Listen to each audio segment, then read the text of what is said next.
Salam, selamat hari Minggu. Kiranya Tuhan Yesus Kristus memberkati kita semua. Kita bersyukur karena Minggu pagi ini kita masih dapat beribadah bersama. Terima kasih untuk semua saudara. Sebelum kita mendengarkan kebenaran firman Tuhan, mari kita tundukkan kepala dan kita mau berdoa. Kita berdoa. Bapa di surga, kami bersyukur karena hari ini kami bisa kembali diberi kesempatan untuk beribadah, memuji, memuliakan Tuhan, bahkan kami akan mendengarkan firman-Mu. Kami berdoa dalam nama Yesus supaya Allah Roh Kudus yang menerangi hati dan pikiran kami, sehingga sungguh-sungguh Tuhan kebenaran firman-Mu yang kami dengar hari ini boleh memberkati kami kembali. Berfirman kepada kami Bapa, sampaikan isi hati-Mu supaya kami boleh melakukan segala apa yang Engkau kehendaki dalam hidup kami, mempermuliakan nama-Mu. Terpuji termulialah Engkau, dalam nama Yesus Kristus kami berdoa. Amin.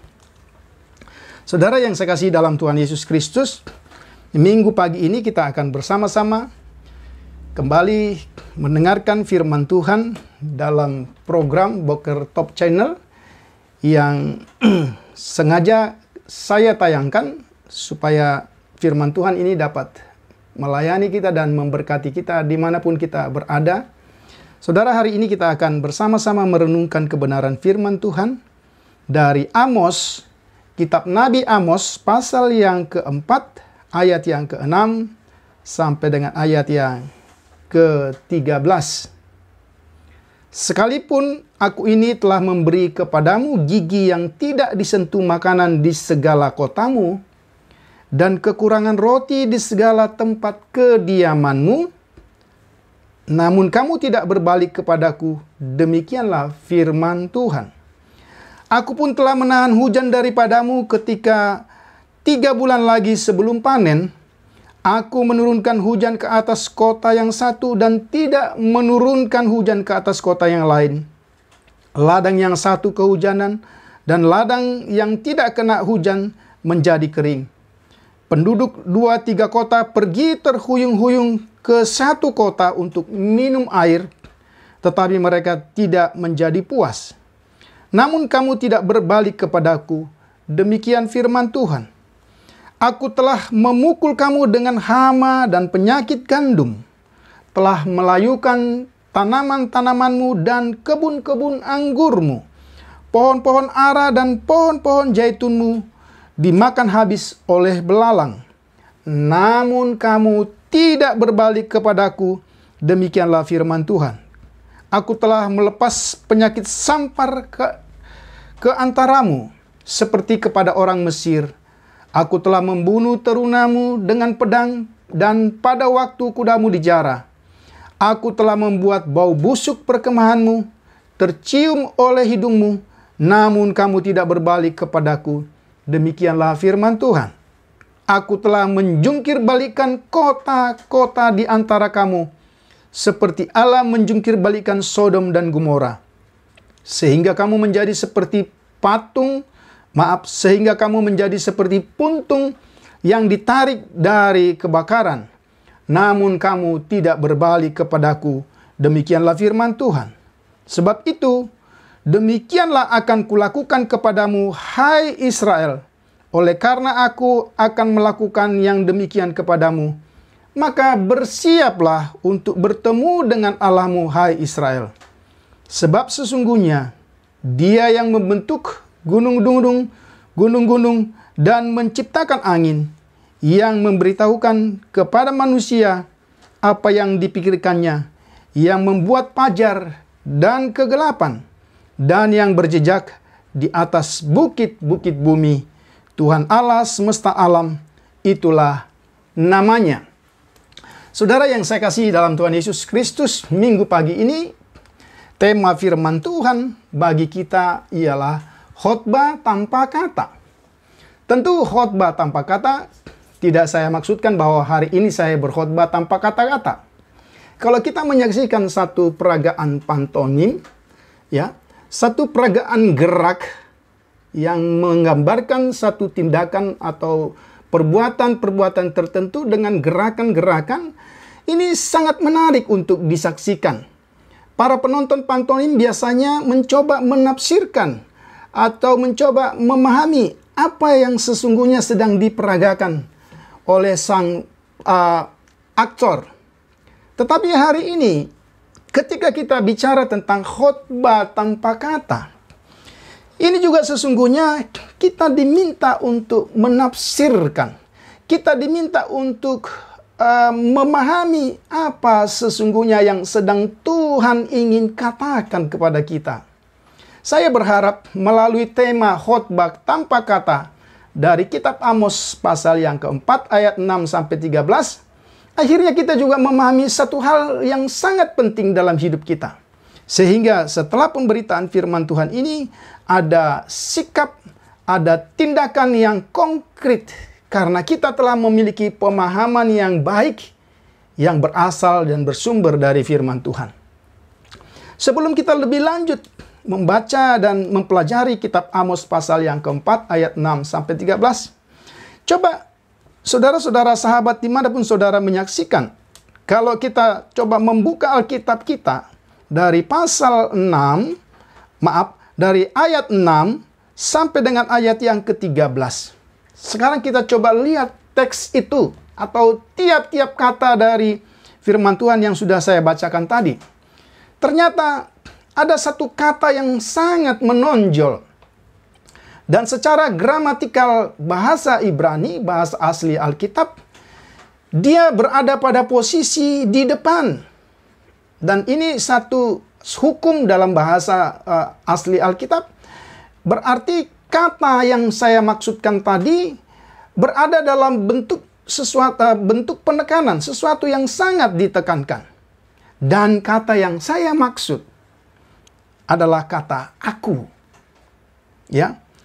Aku, atau dalam bahasa Ibrani disebut dengan ani anoki. Ani atau anoki, tapi di dalam pembacaan kita itu selalu diulang. Dan dalam posisi yang ditekankan.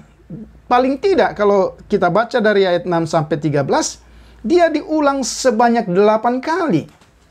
Dalam teks ini ingin menjelaskan kepada kita ada satu pribadi yang ditekankan, yang bertindak, yaitu itulah pribadi Allah sendiri.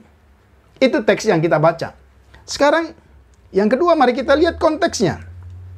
Ketika kita bicara tentang konteks, berarti peristiwa-peristiwa sebelum dan sesudahnya, atau keseluruhan dari kitab Amos, maka konteks yang paling dekat, misalnya dari pasal 4 ayat 4-5. Kita tahu kondisi bangsa Israel yang sementara beribadah dalam kepura-puraan, di mana mereka secara fisik memang hadir di tempat-tempat ibadah, tetapi sesungguhnya hati mereka jauh dari Tuhan. Pada saat mereka beribadah, pikiran mereka, perbuatan mereka juga sedang melakukan perbuatan-perbuatan jahat. Tuhan berusaha memanggil mereka dengan berbagai cara supaya mereka bertobat. Namun, tidak ada respon yang berarti. Kemudian, kalau kita lanjutkan kepada pembacaan kita, ayat-ayat sebelumnya misalnya dalam pasal 7, ayat 10 sampai dengan 13. Ternyata selain umat Israel secara umum yang melakukan kejahatan dalam konteks ibadah, ternyata sebagian besar para nabi dan imam di Israel pada waktu itu juga hidup secara tidak benar.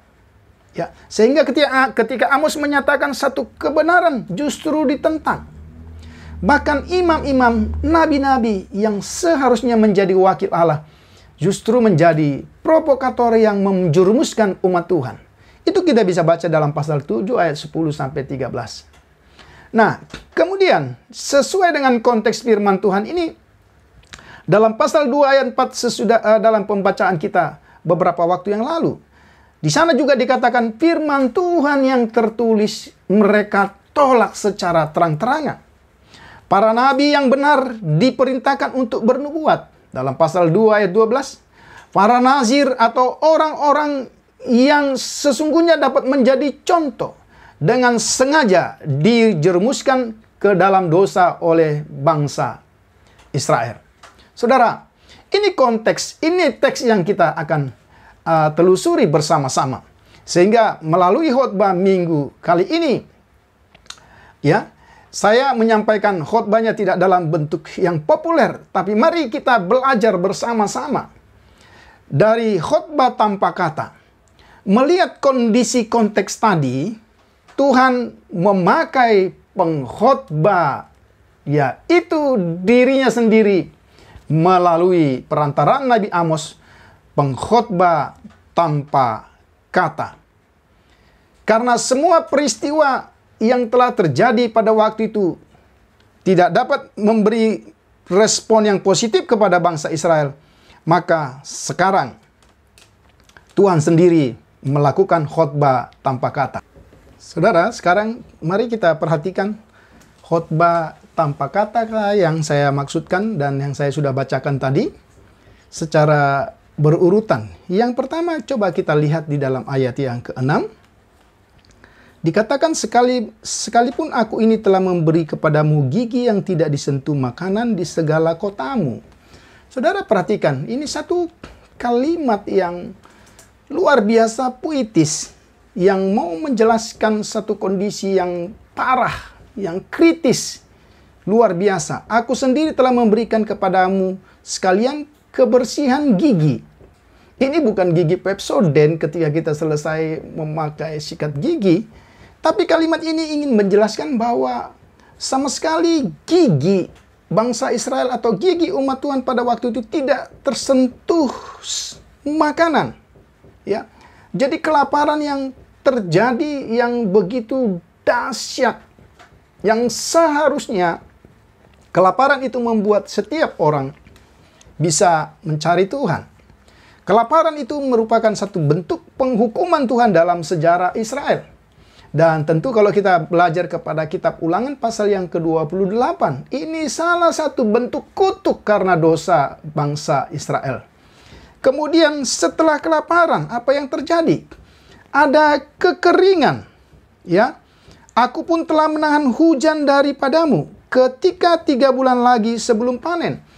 Kekeringan yang dimaksudkan bukan hanya sekedar kekeringan.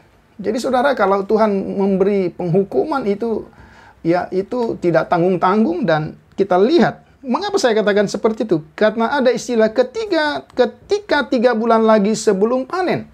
Artinya hujan yang ditahan adalah hujan yang terkemudian. Ya, hujan yang sangat dibutuhkan untuk pematangan hasil ladang. Israel juga mengalami kekurangan air untuk diminum. Jadi kita bisa melihat ya. Jadi ini hujan akhir, di mana hujan awal mereka terima, kemudian mereka mengerjakan sawah ladang mereka. Tetapi 3 bulan sebelum mereka memanen segala yang mereka tanam itu terjadi kekeringan. Dan ini satu cara Tuhan yang luar biasa untuk membuat manusia atau umat Tuhan itu sadar. Dan mereka dikatakan juga bukan hanya kekeringan, tapi mereka juga tidak dapat minum dari apa yang seharusnya mereka dapat minum. Kemudian yang ketiga, Tuhan juga mendatangkan hama dan penyakit tanaman. Ya, hama di sini juga dapat diterjemahkan seperti angin timur yang panas. Ya, kalau kita misalnya baca dalam Kejadian pasal 4 ayat yang ke-6, ya, angin itulah yang menyebabkan matinya tanaman. Ya, itu bisa kita lihat dalam Kejadian 4 ayat 16 sama ayat 23 dan 27. Ya. Tuhan yang mengirim angin itu. Jadi ini bukan satu angin yang hanya bersifat alamiah, tapi Tuhan datangkan angin timur yang begitu dahsyat, yang panas, sehingga mematikan seluruh tumbuhan dan terjadilah kekeringan seperti yang sudah saya jelaskan tadi. Bukan hanya itu, yang keempat ada penyakit maut. Ya, penyakit maut sama halnya dengan penyakit sampar pada ternak. Itu bisa kita ingat kisah di Mesir misalnya dalam Keluaran pasal 9 ayat 3. Itu salah satu bentuk tulah yang Tuhan datangkan kepada bangsa Mesir. Tapi dalam Keluaran itu didatangkan Tuhan kepada bangsa Mesir. Dan bangsa Israel pada waktu itu dipisahkan Tuhan sehingga tidak kena tulah itu. Tetapi dalam konteks ini justru Tuhan sendiri yang mengenakan, yang menimpakan tulah itu kepada umat Tuhan. Ya. Kalau kita melihat itu penyakit pada ternak, ya, yang terjadi pada kisah Keluaran. Akan tetapi sekarang Israel justru menerima itu. Jadi tidak dibuat perbedaan seperti waktu kisah di dalam kisah Mesir. Kemudian selain penyakit juga dikatakan ada maut dan perang, ya. Dalam pembacaan kita ini ada istilah pedang, itu berarti perang yang dialami oleh bangsa Israel. Ya. Tetapi perang itu bukan perang yang biasa. Tapi perangnya adalah subjeknya adalah Tuhan. Sehingga Tuhan sendiri yang akan membunuh teruna-teruna Israel dan bukanlah musuh-musuh mereka. Dengan demikian saudara, seluruh penghukuman itu begitu nyata dan begitu merusak seluruh tatanan hidup umat Tuhan. Yang lebih menyakitkan saudara, yang melakukan penghukuman itu adalah Tuhan sendiri. Tuhan yang berdiri sebagaimana yang saya katakan tadi. Dalam teks ini ada penekanan tentang kata aku. Tuhanlah yang menjadi aktor dari semua peristiwa-peristiwa yang terjadi. Dan yang terakhir saudara yang kita lihat, ada penghancuran kota-kota. Seperti kisah Sodom dan Gomora. Ada kota-kota yang mengalami kehancuran secara total. Kejahatan dan dosa Israel pada waktu zaman Amos disamakan dengan kejahatan dan dosa Israel pada masa Sodom dan Gomora yang bisa kita baca dalam kitab Kejadian pasal yang ke-19. Saudara, itu khotbah tanpa kata-kata. Karena Nabi tidak lagi cukup berbicara. Nazir tidak lagi cukup berbicara. Kebenaran firman Tuhan tidak lagi terbuka untuk diperkatakan. Maka akhirnya Tuhan harus berkhotbah tanpa kata-kata. Melalui tindakan-tindakan yang luar biasa. Yang menghancurkan seluruh kehidupan umat Tuhan pada saat itu. Saudara yang saya kasihi dalam Tuhan Yesus Kristus, apa yang seharusnya yang terjadi? Kalau kita melihat, sekali lagi saya ingin menegaskan, semua perbuatan Tuhan atau khotbah tanpa kata-kata itu dimulai secara terus-menerus, secara beruntun. Dari sesuatu yang bersifat kelaparan sampai kepada pemusnahan. Artinya dari satu penghukuman yang mungkin kelihatannya ringan sampai kepada penghukuman yang berat luar biasa. Dan di belakang semua penghukuman itu, Tuhanlah yang menjadi inisiatornya. Saudara, Tuhan mengharapkan melalui khotbah tanpa kata, ya, harusnya bangsa Israel memberi respon. Tapi sekali lagi, kalau kita membaca setiap akhir dari pembacaan ini, selalu diakhiri dengan kalimat, namun kamu tidak berbalik kepadaku. Dari ayat 6, ayat 8, ayat 9, ayat 10, dan 11. Selalu diakhiri dengan kalimat, namun kamu tidak berbalik kepadaku. Ya, ungkapan mereka tidak berbalik kepada Tuhan, itu dapat berarti mereka jauh dari Tuhan. Walaupun secara lahiriah mereka dekat, mereka beribadah. Seolah-olah dekat, seolah-olah beribadah. Tapi semua itu hanyalah ibadah yang jahat dan palsu di mata Tuhan. ungkapan mereka tidak berbalik kepadaku juga dapat berarti perpalingan dari yang jahat dengan segenap hati yang seharusnya mereka lakukan, tetapi mereka tidak lakukan. Seperti yang kita baca misalnya dalam 2 Raja-Raja pasal 17 ayat 13. Kemudian, ungkapan mereka tidak berbalik kepadaku, itu juga dapat berarti kembali kepada Allah yang hidup.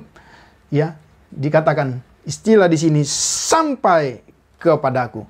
Namun sekali lagi saya menegaskan, itu tidak terjadi kepada bangsa Israel.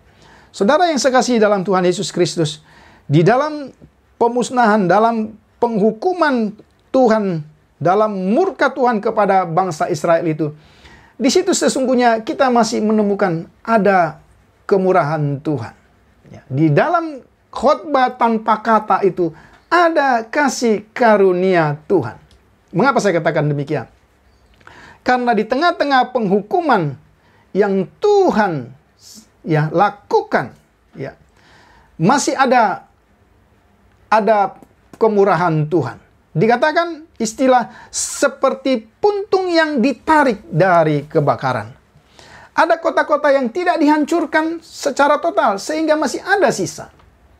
Ini yang kita lihat. Jadi di dalam khotbah tanpa kata, selain ada penghukuman, sesungguhnya di situ ada ajakan pertobatan. Di situ ada kasih karunia. Kemudian apalagi yang ada dalam khotbah tanpa kata-kata? Kalau kita memperhatikan ayat yang ke-12 sampai dengan ayat yang ke-13, sesungguhnya di dalam khotbah tanpa kata itu, Tuhan ingin menjelaskan bahwa Dia adalah Tuhan yang berdaulat atas sejarah. Tuhan yang berdaulat di atas semua kejadian dalam pengalaman setiap manusia, baik secara bangsa maupun secara pribadi. Sewaktu-waktu, Tuhan harus bicara melalui tindakan yang keras tanpa perkataan. Jika manusia sudah sulit untuk mendengar. Sebagai contoh misalnya, Yakub harus ditabok di Sungai Yabok oleh Tuhan sebelum ia menyerah dan diberkati oleh Tuhan. Ini kita bisa lihat contoh itu, Kemudian semua malapetaka yang menimpa kita, saudara perhatikan, bukanlah kebetulan, melainkan tangan Tuhan berada di baliknya. Roma 8 ayat, saya akan membaca dalam Roma pasal 8 ayat yang ke-38. Dikatakan demikian. Roma 8 ayat yang ke-38. Sebab aku yakin, baik maut maupun hidup, baik malaikat-malaikat maupun pemerintah-pemerintah, baik yang ada sekarang maupun yang akan datang, atau kuasa-kuasa, baik yang ada di atas maupun yang di bawah, ataupun sesuatu makhluk lain, tidak akan dapat memisahkan kita dari kasih Allah yang ada dalam Kristus Yesus, Tuhan kita. Tidak ada satu hal apapun dalam kehidupan setiap orang percaya, dan seluruh bangsa yang terlepas dari campur tangan Tuhan. Dapatkah kita melihat, aplikasi firman Tuhan ini untuk kondisi kita hari ini? Dapatkah kita berkata bahwa hari-hari yang penuh dengan keprihatinan, di mana ada COVID-19 yang tidak kunjung usai, dapatkah kita berkata bahwa ini adalah salah satu bentuk khotbah tanpa kata-kata dari Tuhan? Dan saya sangat yakin, tidak ada bencana, tidak ada virus, tidak ada penyakit, tidak ada kematian dalam bentuk apapun yang terjadi di bumi ini tanpa campur tangan Tuhan. Dan mari kita lihat, di tengah-tengah kondisi penghukuman ini sesungguhnya Tuhan pun sedang berkarya. Namun, apa jawaban kita? Apakah kita akan menjawab seperti bangsa Israel menjawab, kami tidak mau berbalik kepada Tuhan. Meskipun sudah ada kelaparan, sudah ada kekeringan, sudah ada sakit penyakit, sudah ada begitu banyak korban dan kematian yang sia-sia, tapi toh tidak membuat mereka kembali kepada Tuhan. Di dalam khotbah tanpa kata ada ajakan pertobatan. Di dalam ayat yang ke-12 sangat jelas dikatakan, bersiaplah untuk bertemu dengan Allahmu. Pengertian bersiaplah untuk bertemu dengan Allahmu dapat memiliki dua pengertian. Yang pertama, pengertian mau menjelaskan bahwa ada kepastian datangnya penghukuman Tuhan. Kalimat ini dimulai dengan ungkapan oleh sebab itu. Ya. Apa yang dimaksudkan dengan oleh sebab itu? Itu merupakan kesimpulan dari ayat yang ke-6 sampai ayat 11. Tentang kondisi Israel yang tidak mendengar firman Tuhan. Oleh sebab itu, bersiaplah untuk bertemu dengan Tuhan Allahmu. Artinya, penghukuman itu pasti akan terjadi. Yang kedua, bertemu dengan Allahmu. Dalam perjanjian lama juga berbicara tentang anugerah. Ya.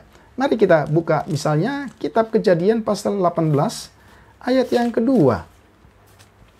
Ya, Kejadian 18 ayat yang kedua. Ketika ia mengangkat mukanya, ia melihat 3 orang berdiri di depannya. Sesudah dilihatnya mereka, ia berlari dari pintu kemahnya menyongsong mereka, lalu sujudlah ia sampai ke tanah. Ya. Kehadiran Allah yang mau merendahkan diri, ya, dalam bentuk malaikat, dalam kisah Abraham, harus disambut dalam kekudusan. Harus disambut dengan sikap yang mau berbalik kepada Tuhan. Itulah arti atau ungkapan bersiaplah bertemu dengan Tuhanmu secara positif. Istilah Allahmu yang dipakai hampir di semua kitab Amos, ya, ingin menunjukkan bahwa masih ada hubungan Tuhan dengan Israel. Artinya, jalan masih terbuka. Saya ulangi sekali lagi, ini kalimat yang penting. Ya, istilah Allahmu dalam seluruh kitab Amos, ya, mungkin ada kekecualian misalnya dalam pasal 4 ayat 12 dan juga pasal 9 ayat 15. Tapi selain itu, seluruh istilah Allahmu itu ingin menunjukkan bahwa masih ada hubungan Tuhan dengan Israel. Artinya, jalan masih terbuka. Saudara yang sekasihi dalam Tuhan Yesus Kristus, bukankah dengan kebenaran firman Tuhan ini, maka jelaslah kepada kita bahwa jika pada akhirnya firman Tuhan tidak lagi, ya, dapat didengar, nabi-nabi tidak lagi dapat membuka mulutnya, para nazir tidak lagi dapat melayani pekerjaan Tuhan, para imam tidak lagi dapat menjadi perantara antara Tuhan dan manusia, dan seluruh tatanan umat Tuhan, ya, sudah terbalik, maka pada akhirnya firman Tuhan ini berkata, Aku sendirilah Tuhan yang akan melakukannya. Artinya, Tuhan yang akan berinisiatif. Tuhan memiliki begitu banyak cara. Dan hari ini kita melihat cara yang luar biasa. Tuhan berkhotbah tanpa kata. Biarlah kiranya khotbah tanpa kata ini membuat setiap kita, membuat saya, saudara semua yang mendengar, menyaksikan tayangan ini, kita bisa merenung, kita bisa berbalik, kita bisa kembali bertemu dengan Tuhan, menyambut Dia. Dan saya yakin, jika Tuhan yang melakukan segala bentuk penghukuman itu, maka Tuhan sendiri juga yang akan meredahkannya. Tuhan sendiri juga yang akan membuka jalan bagi kita, sehingga kita diberkati. Biarlah kiranya khotbah pada minggu pagi ini boleh menjadi berkat dan kekuatan bagi semua saudara dimanapun menyaksikan tayangan ini. Kiranya Tuhan Yesus Kristus, sumber segala berkat, bisa memberkati kita semua. Selamat hari Minggu. Salam.